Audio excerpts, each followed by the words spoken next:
¿Qué fue, mi gente? Es John Aquaviva. En esta oportunidad pónganse cómodos porque este video va a ser complejo, va a ser un poco largo, pero me parece increíblemente importante que entiendan lo que está pasando en Medio Oriente.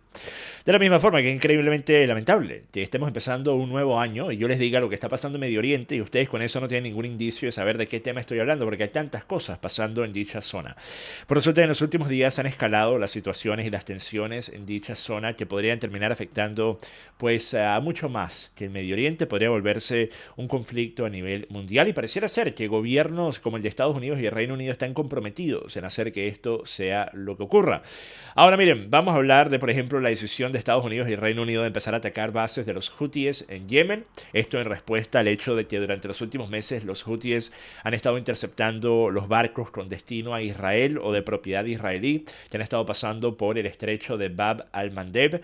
Esto debido a que los Houthis están tratando de presionar a Israel para que por lo menos permita la entrada de suficiente ayuda humanitaria a la franja de Gaza, algo que Israel ha estado impidiendo en los últimos meses.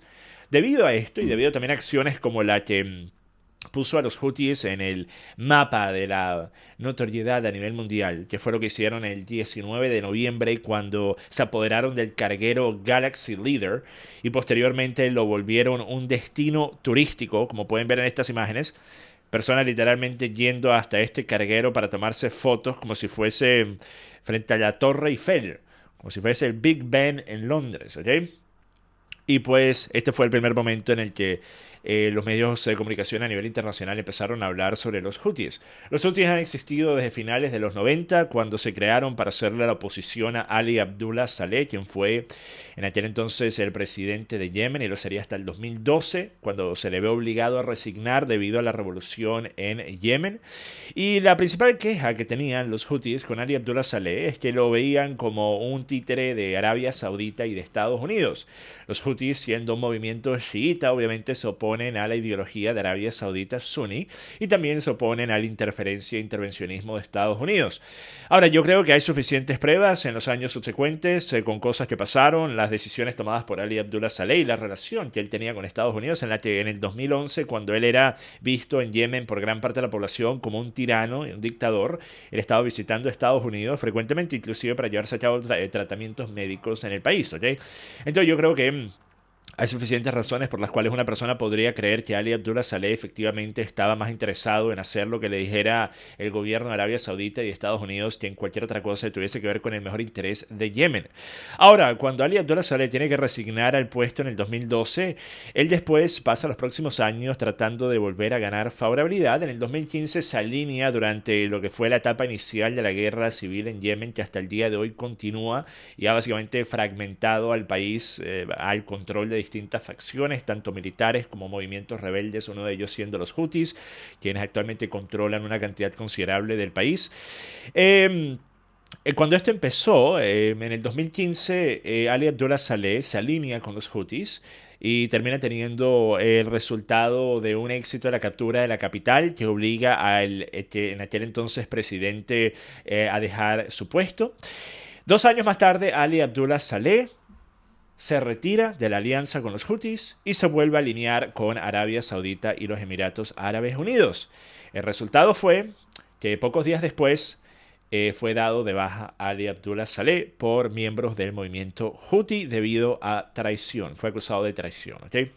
Entonces, ahora que saben un poco del trasfondo de quiénes son los Houthis, la forma en la que están participando actualmente en el conflicto de Israel y Palestina, que ahora se ha vuelto el conflicto de Israel Occidente y Palestina, es por medio de estar interceptando estos barcos, es por medio también de estar apoyando a los palestinos en la Franja de Gaza y han estado presentes en el Mar Rojo en los últimos meses y sus acciones han hecho que tengan una gran cantidad de apoyo de los palestinos en Gaza y también que su apoyo empiece a crecer en Yemen. Ahora, ten en cuenta una cosa, inclusive se están haciendo artículos al respecto donde expertos de la situación están diciendo que el que Estados Unidos y el Reino Unido estén involucrándose en este conflicto y bombardeando a puntos estratégicos del grupo de los Houthis podría en realidad terminarlos beneficiando y ayudando porque ahora básicamente los pone en el radar internacional como un movimiento importante, tan importante que Estados Unidos y el Reino Unido tienen que unirse para empezarlos a atacar, ¿okay? Algo que obviamente les podría dar mucha más credibilidad dentro de Yemen y podría terminar llevando a que los Houthis se vuelvan la facción política más importante y más popular del país. Algo que, corríjanme si me equivoco, pero ¿acaso eso no es lo que ya ha pasado incontables veces en lugares como Irak, en lugares como Afganistán, en lugares como Siria y en lugares como Libia? Donde Estados Unidos apoya a una persona, después les quita el apoyo y empieza a atacarlos, y por medio de atacarlos les da legitimidad y termina siendo que el problema supuesto que existía se vuelva mucho peor de lo que era antes, porque les da la legitimidad de que Estados Unidos en efecto está interfiriendo en los asuntos de su país. Esto también es, y lo he dicho incontables veces, la razón por la que Fidel Castro pudo llegar al poder. Es debido a que en aquella época estaba en pleno movimiento el plan de Estados Unidos de interferir en países que ellos veían como países que potencialmente podían ser de ayuda a los comunistas en China, ¿ok? Y en la Unión Soviética. Entonces, debido a esto, mucha interferencia política en países latinoamericanos llevó a que gobiernos radicalmente izquierdistas surgieran, llegaran al poder y pudiesen justificar sus atrocidades y sus desastres en el manejo del país por medio de siempre decir que cualquier cosa que pase en el país que sea negativa no es culpa nuestra, es culpa del imperialismo, de los yanquis y del intervencionismo, ¿ok? Entonces, por eso es que, miren, es tan fácil ser una persona que dice, no, claro, pero Estados Unidos tiene que hacer esto porque Estados Unidos es mejor tener a Estados Unidos que tener a estas facciones radicales. El intervencionismo no funciona. El intervencionismo no funciona. El intervencionismo termina creando un problema más grande del problema que supuestamente estaba. Y digo supuestamente porque muchas veces el problema se lo inventan los neoconservadores en gobiernos como el de Estados Unidos para justificar acciones que de por sí querían llevar a cabo, ¿ok? Ya el problema se lo inventan muchas veces y después terminan creándolo en realidad por medio de sus acciones intervencionistas, por medio del inicio de guerras y de acciones criminales en otros países, ¿ok? Entonces, el intervencionismo no sirve. Y un tipo de intervencionismo es el intervencionismo económico, las sanciones económicas. Tantas veces que personas en Venezuela apoyaron las sanciones al régimen chavista, el régimen chavista sigue allí más cómodo que nunca, más cómodo que nunca. ¿De qué ayudaron las sanciones? ¿De qué ayudaron las sanciones en Cuba? ¿De qué ayudaron las sanciones a Irán? Cuando más bien lo que ha hecho es que los gobiernos en todos esos países sancionados estén más fuertes que nunca, por medio justamente de que les da legitimidad a sus argumentos. Y pueden excusarse y pueden escudarse de la reprimenda y de las críticas del público por medio de decir la economía está mal no debido a nosotros, sino debido a la presión de Estados Unidos y a sus sanciones, ¿ok? Entonces, una vez más, lo que pasó con el buque petrolero que fue capturado por Irán es uno que los medios estadounidenses y el gobierno de Estados Unidos ha declarado como piratería, ¿ok? Y han dicho que tienen que inmediatamente liberar el buque, ¿ok? Me dijeron... El Departamento de Estado estadounidense dijo, el gobierno iraní debe liberar inmediatamente el barco y su tripulación, ¿ok? Esta confiscación ilegal de un buque comercial es solo el último comportamiento de Irán o permitido por Irán destinado a perturbar el comercio internacional. Pueden imaginar ser Estados Unidos. Pueden imaginar ser Estados Unidos y decir que otro país que quiere perturbar el comercio internacional cuando Estados Unidos es el que tiene la varita mágica para sancionar al país que le dé la gana de sancionar. Y no por razones humanitarias. Yo sé que, miren, la mayoría de mi audiencia no necesita que yo les diga esto, están claros, ¿ok? Pero esto es para las personas que quizás son nuevos en el canal, ¿ok? La idea de que Estados Unidos únicamente sanciona a gobiernos terribles y malos es un chiste de mal gusto. A Estados Unidos no le interesa en lo más mínimo lo que esté haciendo un gobierno en un país ajeno al suyo, con tal de que estén haciendo algo que no vaya contrario a sus intereses políticos. Tú puedes ser el tirano más tirano de la historia de la humanidad y tener el apoyo de Estados Unidos con tal de que tú también hagas lo que Estados Unidos te pide cuando te lo pidan. Ah, pero si haces algo contrario a eso, ahí sí te vuelves el villano de la película y ahí sí te implementan sanciones, te tratan de derrocar o directamente intervienen en tu país, ¿ok? Entonces, miren, resulta que lo que no les están diciendo muchos medios de comunicación al respecto es que el buque que fue abordado por iraníes y que fue capturado por el gobierno de Irán es un buque que se llama el Saint Nicholas, que estaba transportando petróleo iraquí. Ahora, por lo menos se llama el Saint Nicholas en la actualidad, porque antes se conocía como el Suez Rayan. El Suez Rayan fue arrestada por el gobierno estadounidense por haber transportado 1 millón de barriles de petróleo iraní en relación con una empresa estadounidense. Esto era un buque iraní, era petróleo iraní y fue confiscado por Estados Unidos. Entonces, les pregunto, ¿robar algo que te robaron a ti es robar? ¿O acaso los únicos que tienen derecho a robar son Estados Unidos? ¿Acaso los únicos que pueden hacer piratería en mar abierto son Estados Unidos? ¿Los únicos que pueden llevar a cabo la incautación de buques de carga son Estados Unidos? Eso es lo que estarían diciendo si dicen que lo que hizo Irán en este caso es algo indebido, incorrecto, ¿ok? Cuando literalmente están recuperando lo que se les había sido robado. Ahora, ustedes también recordarán, en la época en la que Obama supuestamente fue acusado de haberle dado miles de millones de dólares al régimen del Ayatollah. Esto hasta el día de hoy es utilizado por republicanos para tratar de decir que ven, Obama en realidad estaba metido en alianzas con el régimen iraní y por eso es que él entregó este dinero. Era dinero de Irán, era dinero de Irán, era dinero de Irán que había sido confiscado por Estados Unidos. Lo que hicieron fue devolvérselo. No es que se le dieron dinero de los contribuyentes estadounidenses. ¿Saben a quién sí le han entregado miles y miles y miles de millones de dólares que sí son dólares de contribuyentes estadounidenses? A Ucrania, a Israel también. Ah, no, pero cuando le devuelven el dinero confiscado con el plan de que a cambio de esto Irán no avance en el desarrollo de armamento nuclear, de energía nuclear, obviamente eso es visto como que le están dando un regalo a Irán. Ahora miren, esto no se trata de apoyar al gobierno de Irán, porque el ayatollah es muy poco popular inclusive dentro del país. El ayatollah tiene, yo diría, a una mayoría de la población de Irán en su contra. El problema está en que primero, la oposición típicamente prefiere meterse en una alianza con el ayatollah y volverse presidente, ¿verdad? En lugar de realmente hacer algo por tratar de derrocar al ayatollah. Y encima de eso, las alternativas, por ejemplo, el hijo del Shah, que es una persona muy popular en Irán, está demasiado alineado a intereses estadounidenses como para poder realmente llegar a tener un espacio de poder dentro del país sin la ayuda de Estados Unidos. Porque la realidad es que el último Shah de Irán, la única razón por la que llega al poder es porque estaba respaldado por Estados Unidos.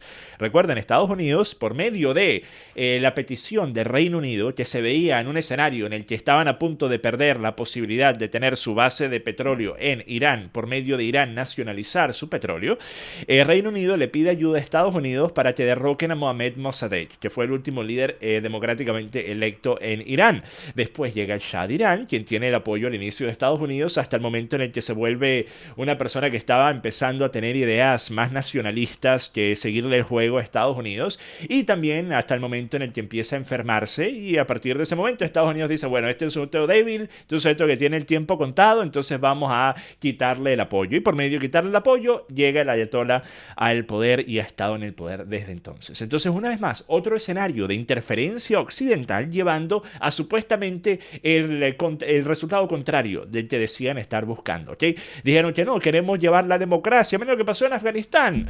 Miren lo que pasó en Afganistán. Años y años, miles de, o sea, cantidades inimaginables de dinero, cantidades inimaginables de vidas perdidas, tanto estadounidenses como de afganos y de personas obviamente en la zona por el impacto que tuvo esa guerra en todo el Medio Oriente y que sigue teniendo hasta el día de hoy. Todos los grupos radicales que se fueron creados no solo en Afganistán, una vez más en el resto de la zona debido a ese conflicto y en respuesta a ese conflicto. ¿Y cuál fue el resultado? Que el mismo grupo que supuestamente se quería sacar del poder y que se quería sacar de siquiera tener una posibilidad de llegar al poder en Afganistán termina siendo el grupo que gobierna inmediatamente después de que se retiran las tropas. Entonces, una vez más, el intervencionismo no funciona. No sirve. Tú no puedes ser el policía del mundo, especialmente no en la actualidad. La hegemonía de Estados Unidos, gústele o no les guste, no va a perdurar mucho más tiempo. Actualmente, todos los países que durante años tuvieron que calarse la interferencia, los intervencionismos, los actos belicistas, los bloqueos y las sanciones de Estados Unidos, están diciendo, ¿saben qué? Ahora tenemos poder suficiente para no tener que calárnoslos más.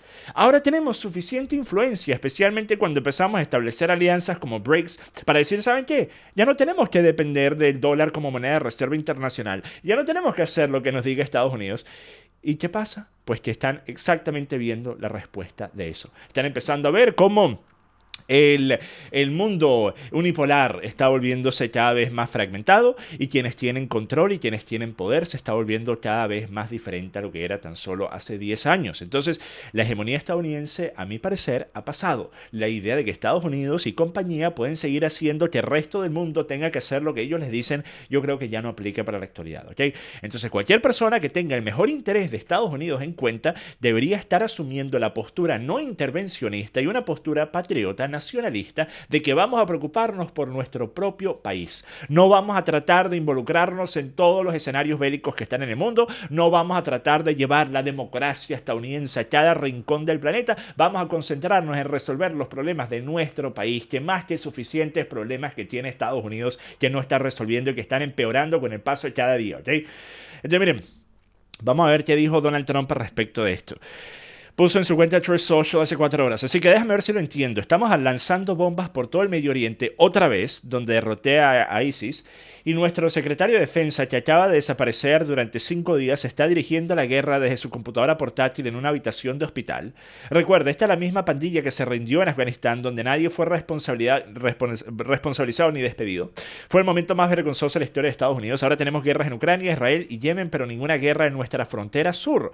Oh, eso tiene mucho sentido. El corrupto Joe Biden es el peor presidente de la historia de los Estados Unidos. Ahora Trump, miren, Trump sigue teniendo mi apoyo. Obviamente lo va a seguir teniendo porque no hay ninguna opción que siquiera llegue a ser cercana de posiblemente beneficiosa para el resto del mundo en esta elección presidencial que es Donald Trump. Entonces obviamente Donald Trump sigue teniendo mi apoyo. Pero Trump, entonces, si tú llegas a la presidencia este año, yo espero que tú hagas lo que supuestamente estás diciendo se tiene que hacer. Y eso es en lugar de poner el enfoque en lo que está pasando en otros países, ponerlo en la frontera.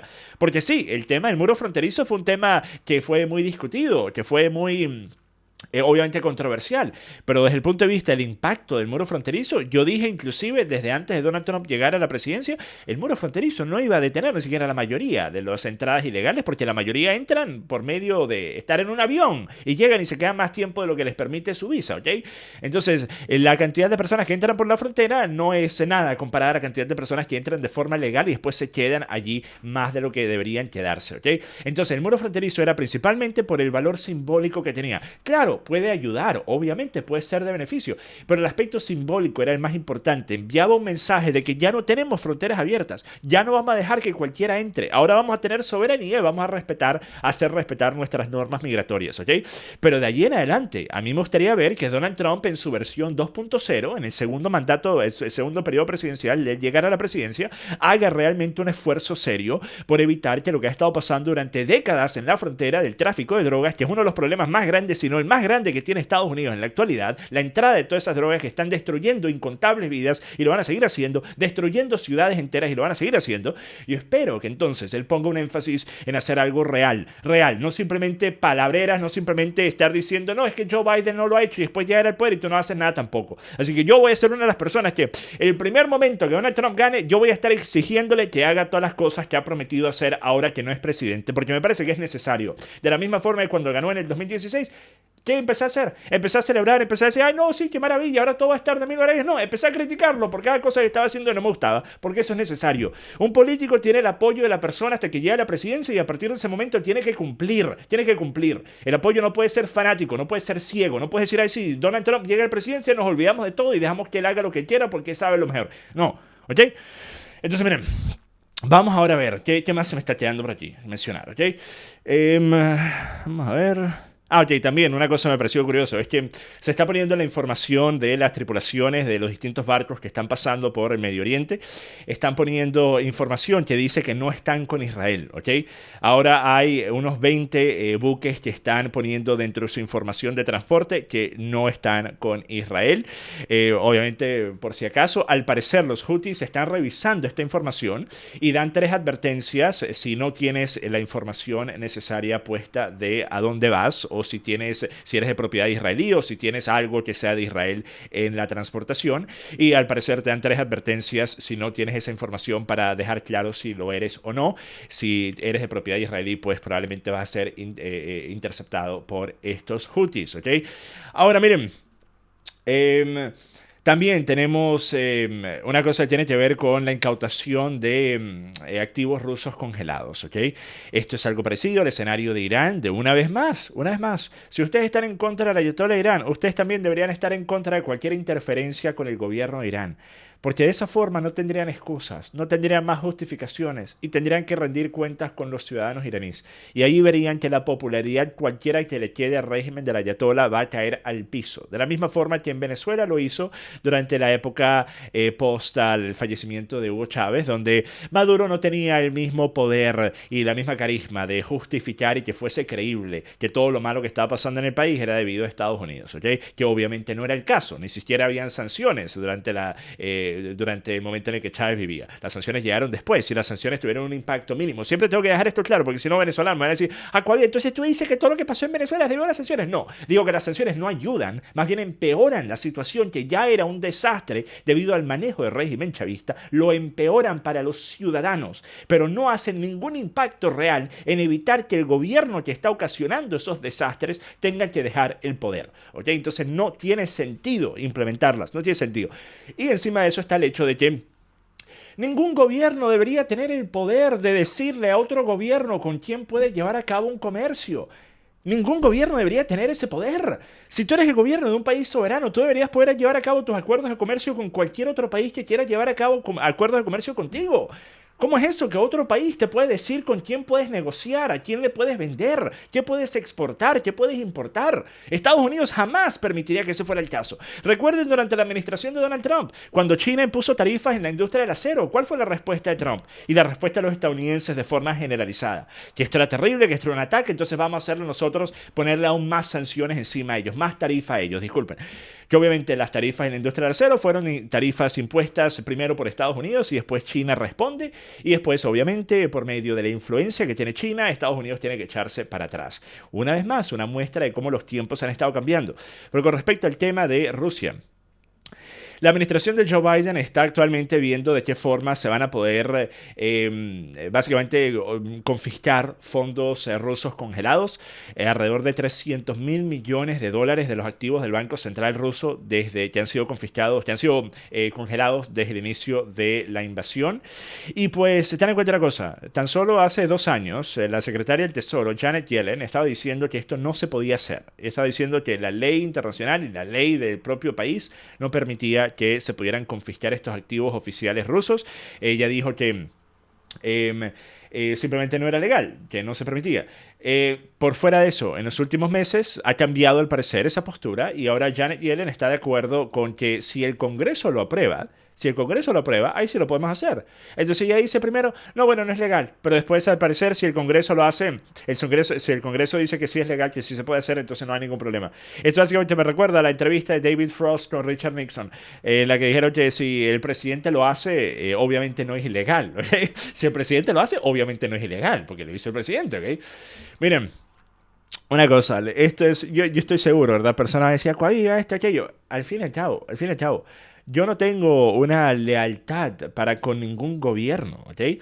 Yo tengo el mejor interés de cada país en mente cuando hago los análisis que hago. Esa es la diferencia entre las opiniones que yo doy, los análisis que yo hago y los que pueden dar otras personas que solo están pensando en un escenario y están dejando por fuera todo lo demás, ¿ok?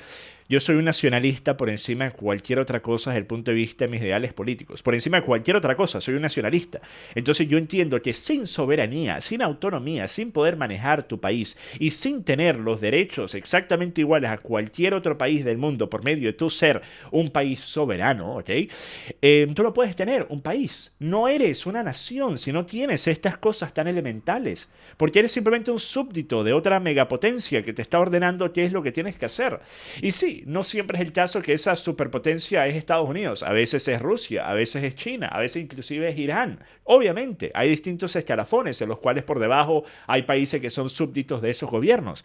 Pero nadie ha tenido y nadie sigue teniendo hasta el día de hoy tanta influencia y tanto poder como Estados Unidos. Como dije, creo que eso no va a durar mucho tiempo, pero creo que lo que pudiese evitar que una vez que se pierda ese punto de ser el número uno en el poder y la influencia a nivel internacional, como creo que Estados Unidos lo va a hacer, la forma en la que se puede evitar que el impacto que eso tenga para los intereses de los ciudadanos estadounidenses sea uno terrible y dramático como podría ser, porque imaginen que en el futuro cercano otros países empiezan a hacerle lo mismo a Estados Unidos que Estados Unidos le hizo a tantos otros países en las últimas décadas. Entonces, para tratar de evitar eso, la mejor agenda política que una persona que sea estadounidense puede estar apoyando actualmente es la no intervencionista, es la nacionalista y es la de vamos a resolver nuestros propios problemas, vamos a dejar de estar prestando atención a lo que está pasando en otras partes del mundo que no nos involucra a nosotros, ¿ok? Así de simple. Esa es la postura que todo gobierno debería tener. Si tú eres el gobierno de un país, tú eres el gobierno de ese país. Utiliza tu poder y tu influencia para hacer que las condiciones y la calidad de vida de los ciudadanos de ese país mejoren. No estés pendiente de lo que está pasando en otras partes del mundo. Ese no es tu trabajo. No eres el gobierno del mundo. Eres el gobierno de ese país. Pero bueno, con eso termino este video, mi gente. Hasta la próxima. Paz.